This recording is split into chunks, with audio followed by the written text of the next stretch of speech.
Again ഒരു വാട്ട എയ്റ്റിനെ കണ്ടാലോ. രാവിലെ തന്നെ ഉപ്പുമാവായിരുന്നു കേട്ടോ.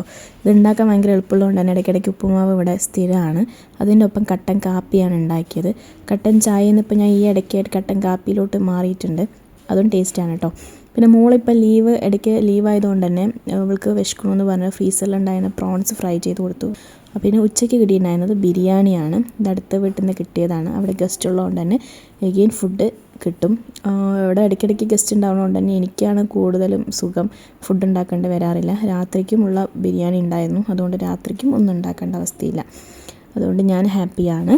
പിന്നെ വൈകുന്നേരം കുട്ടികൾക്ക് വിശക്കണമെന്ന് പറഞ്ഞിട്ട് ഞാൻ കുറച്ച് പൊട്ടാറ്റോ ഫ്രൈ ചെയ്ത് കൊടുത്തു. ഇത് ബോയിൽ ചെയ്ത പൊട്ടാറ്റോയിലിട്ട് കോൺഫ്ലവറും അരിപ്പൊടിയും കൂടി മിക്സ് ചെയ്തിട്ട് കുറച്ച് ഉപ്പും മുളക് പൊടിയൊക്കെ ഇട്ടിട്ട് ഫ്രൈ ചെയ്തെടുക്കുന്നതാണ്. ഭയങ്കര ടേസ്റ്റാണ്. എൻ്റെ മോള് ഫ്രഞ്ച് ഫ്രൈസിൻ്റെ ഒരു വലിയ ഫാനായിരുന്നു. ഇപ്പോൾ ഇങ്ങനെ ഉണ്ടാക്കി കൊടുക്കുന്നതുകൊണ്ട് തന്നെ ഫ്രഞ്ച് ഫ്രൈസ് വാങ്ങിക്കൊടുക്കാറില്ല കേട്ടോ. ഇതാണ് ഇപ്പോൾ സ്ഥിരമായിട്ട് ഞങ്ങൾ സ്നാക്സായിട്ട് കഴിക്കാറില്ല. ഇനി ഇതിനൊരു മടുപ്പ് വരുമ്പോൾ വേറെ എന്തെങ്കിലോട്ട് ഷിഫ്റ്റ് ആവും. ഇവിടെ എന്തെങ്കിലും ഒന്ന് ഇഷ്ടപ്പെട്ട് കഴിഞ്ഞാൽ ഇടയ്ക്കിടയ്ക്ക് അതേ ഉണ്ടാക്കി വെറുപ്പിക്കും.